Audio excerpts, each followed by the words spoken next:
this is Faith at Catholic Unschooling Coach. I'm going to do an update because I haven't been to this channel for a while. I'm really more concentrated on my BookTube channel, which is currently called Faith and Books. And so that's really sort of my little fun escape because I love reading and I love that BookTube community. But I haven't been here in a while, and I can talk about a couple of things. One is that I was invited by Tina Rodriguez to make a recording for the homeschooling conference. What's the official link? I'm not sure. It's a Catholic homeschooling conference, and I guess it's going to be done all online. And so I did make a recording. It's pretty much just me sitting here talking about homeschooling. I've never done anything like that before, and I even had to take a headshot photo to submit.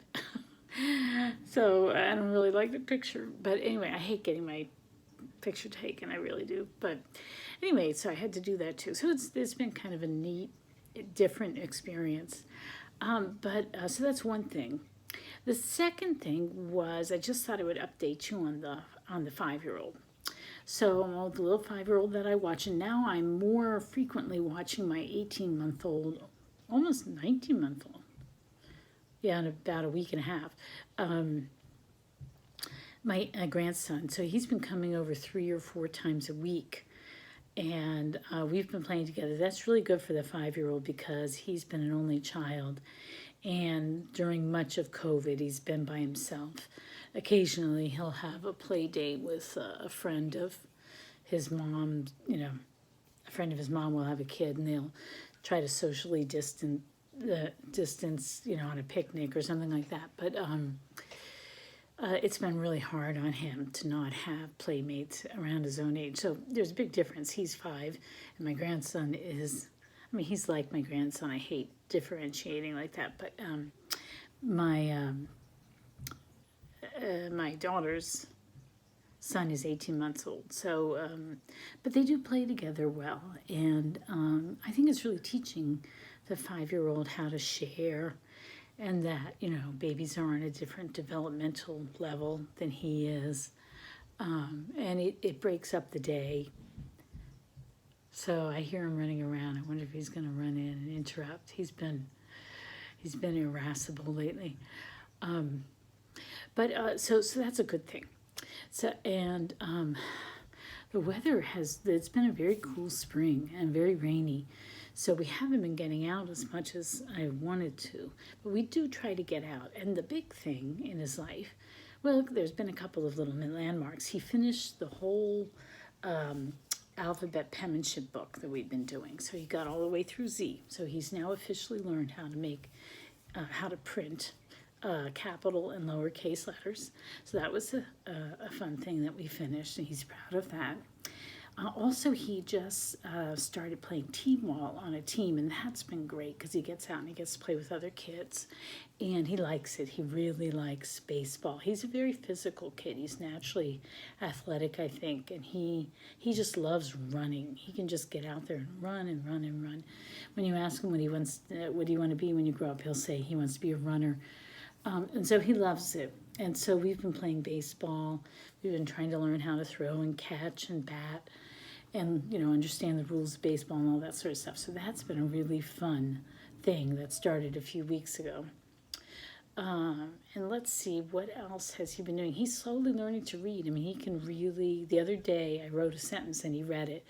And it said, because he was asking me about the words one and one, right? The one, O-N-E versus W-O-N. And I wrote a sentence, I won by one. And he was able to read it. So that was cool. He also really loves playing War still, and the card game War. And he automatically now knows, which is greater, which is less. And sometimes he'll ask, can we play when we have to add it together? So you put 2 cards down instead of 1, and then you have to add it together and compare it to the other person's 2 cards that it's usually me, put down.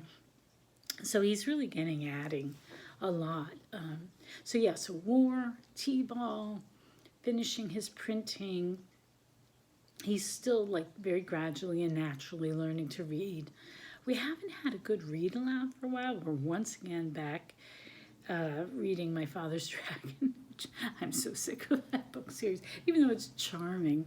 It's a great book series, but so I need to try to find something else for him to read. Well, the other thing he's really into, besides his Pokemon and Sonic, he is into those two things greatly. But he's also into owls right now, so we've really been learning about owls, watching videos on owls. He got a stuffed owl for Easter, not a real stuffed owl, a toy stuffed owl, and that's his friend, and he plays a lot with that. And this week it was really cute. We got a big box because we had to get a new lawnmower. Our old lawnmower broke. It really broke. So we're getting it repaired, and we're going to give it to Habitat for Humanity. But we got a new electric one, and so the box that it came in, he has turned into a cave, and he's put a sheet over it, and that's like his little house. So that's been really cute. That's really been a big part of his play this week. So you know, I don't know how much more that I need to say. I mean, I haven't been focusing on education very much. We've just been, so many things have been going on since Easter. So many other things have been going on. But you know, through it all, children are little sponges, and he just soaks up everything. He's always listening. His vocabulary is really growing. He is starting to speak and understand more French. His mother has picked up that, or you know, she's being more intentional about that, I think. Maybe not in the last few days, but before that. We stopped the OutSchool class. Not that it wasn't a fun thing, but he just doesn't learn well online. He just doesn't. It's just not his learning style. It doesn't. It was good when we had, there was a teacher there, Carol, who read aloud. That was something that he did enjoy. But the classes, it just didn't work. So we're just trying to be better about teaching him French in the home, sort of more naturally. So that's about it from me. I can't think of anything else to say that's unschooling related, but I hope you're doing well. I hope, if anyone's watching this, and it says I have 85 subscribers now, so if anybody is watching this, please ask me a question and I'll try to answer it. I have been going to a couple of places online on Facebook, Catholic Unschooled Moms and Almost Unschoolers are the two that I've been frequently lately. I don't go back very much to my own group that I started, which was Catholic Relaxed Homeschoolers, because to tell you the truth, it's always disappointed me a bit, because most of the people coming there want to ask curriculum questions. And the whole point that for me to start that group was we weren't going to be like as strict as just unschooling, but we were always moving in that direction. You know, we were trying to become more relaxed. And to me, just always asking about what curriculum will do the trick is not being relaxed, and it's not moving towards unschooling, even though you might incorporate some curriculum here and there. You know, I get it, but it was just too focused. And there are so many people on that page that like just do straight seat, and I don't understand what they mean by relaxed, except that maybe they feel more relaxed. I don't know. So it never turned out to be the group I wanted, but it might have been the group that people needed because it became really popular.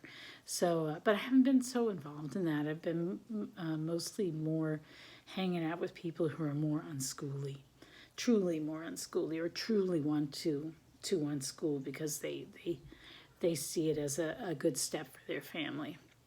So anyway, so that's it. Only almost talked 10 minutes, so I will be quiet now. But if you have a question, please post one, and I will try to address it in the future, and I'll try to be a little bit more consistent about coming back here.